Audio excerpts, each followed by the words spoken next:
আসসালামু আলাইকুম নমস্কাৰ মই শাহিদ আপুনি চাই আছে দা ইউনিক অসমীয়া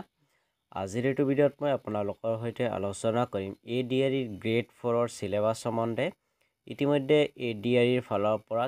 গ্ৰেড 3 আৰু গ্ৰেড 4 ৰ সিলেবাস প্ৰকাশ কৰিছে আৰু মোৰ চেনেলত হয়তো আপোনালোকে ইতিমধ্যে দেখিছে গ্ৰেড 3 ৰ সিলেবাস গতিকে আজিৰ এইটো ভিডিঅ'ত মই আপোনালোকৰ সৈতে আলোচনা কৰিম এডিআৰই গ্ৰেড 4 ৰ সিলেবাস সম্বন্ধে ইয়াতে কেইটামান পইণ্ট দি আছে সেইখিনিও ধুনীয়াকৈ আপোনালোকৰ লগত আলোচনা কৰিম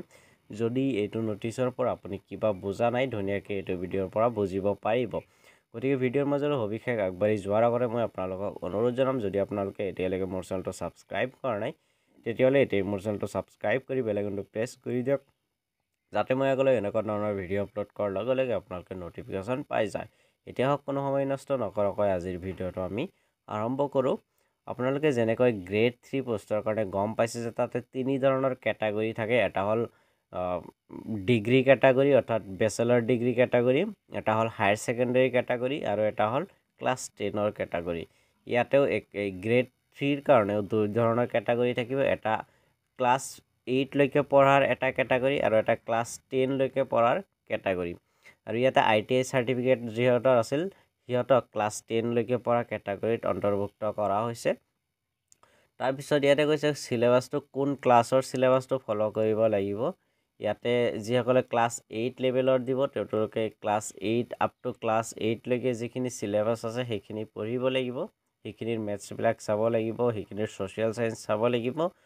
নাইবা যিসকলে ক্লাছ 10 লৈকে যিটো লেভেলৰ এক্সামত বহিব তেওঁলোকে ক্লাছ 10 লৈকে যি সিলেবাস আছে সেইখিনি পঢ়িব লাগিব আৰু ইয়াতে এটা পাৰ্টিকুলাৰ সিলেবাস দিয়া আছে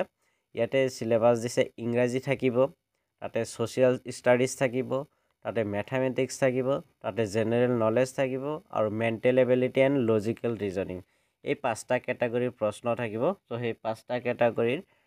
যাৰ যাৰ ক্যাটাগৰী ক্লাছ 10 লৈকে বা ক্লাছ 8 লৈকে যি যেনেকৈ আছে সেই হিচাপত প্ৰিপাৰেশ্যন ল'ব লাগিব ইয়াতে কৈছে 4 নম্বৰৰ যে কোৱেশ্চন পেপাৰটো চাৰিটা মিডিয়ামত থাকিব এটা হ'ল অসমীয়া দ্বিতীয় বেংগলী ইংলিছ বড়ো আৰু হিন্দী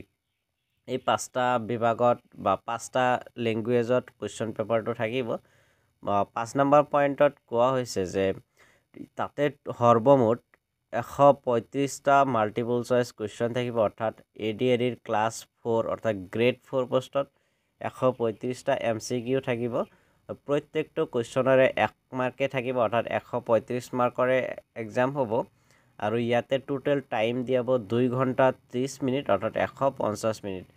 135টা কোৱেশ্চন 150 মিনিট সময় পাব তাৰ পিছত কোৱা 6 নম্বৰ কৈছে যে যি অপচন থাকিব এমসিকিউত চাৰিটা এ বি সি ডি বুলি যি অপচন থাকে সেই অপচনৰ পৰা মাত্ৰ এটাহে শুদ্ধ উত্তৰ হ'ব আৰু সেইটো আপোনালোকে OMRত লিখিব লাগিব 7 নম্বৰত কোৱা হৈছে যে প্ৰত্যেকটো কোৱেশ্চনৰ কাৰণে 1/4 মাৰ্কস নিগেটিভ হ'ব অৰ্থাৎ 1 মাৰ্কৰ কোৱেশ্চন থাকিলে হেতু যদি আপুনি ভুল কৰে তেতিয়াহলে 0.25 মাৰ্কস আপোনাৰ কটা যাব অৰ্থাৎ আপুনি যদি 4টা কোৱেশ্চন ভুল কৰে তেতিয়াহলে 4টা কোৱেশ্চন মিলাই 1 মাৰ্কস কটা যাব অৰ্থাৎ প্ৰত্যেকটো ভুল উত্তৰৰ কাৰণে 0.25 কে আপোনাৰ মাইনাস হৈ থাকিব আৰু পৰৱৰ্তী সময়ত আপোনালোকৰ ৰিটেন এক্সাম আৰু ৰিটেন এক্সামৰ যি ডেট হেয়া জনাই থকা হ'ব বুলি ইয়াতে লিখিছে সো ইখিনি আছিল আজিৰ ভিডিঅ' আপোনালোকে আশা কৰো প্ৰত্যেকটো পইণ্ট ধুনীয়াকৈ বুজি পাইছে যদি বুজি পোৱা নাই আপোনালোকে মোক কমেন্ট কৰি জনাব পাৰে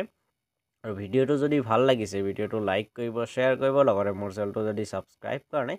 চেনেলটো ছাবস্ক্ৰাইব কৰি দিব লগতে মোৰ সোশ্যাল মিডিয়া হেণ্ডেলছৰ লিংক ডেসক্ৰিপচন বক্সত পাব তাতেও গৈ মোৰ হৈতে কিবা সুধিব লগিয়া থাকিলে সুধিব পাৰে লগতে মোৰ টেলিগ্ৰাম গ্ৰুপ টেলিগ্ৰাম চেনেল আৰু হোৱাটছআপ চেনেলৰ লিংক ডেসক্ৰিপচন বক্সত পাব তাতে গৈ আপোনালোকে জয়েন হ'ব পাৰে কাৰণ তাতে মই আগন্তক যি আপডেটছ বিলাক সেইবিলাক দি থাকো গতিকে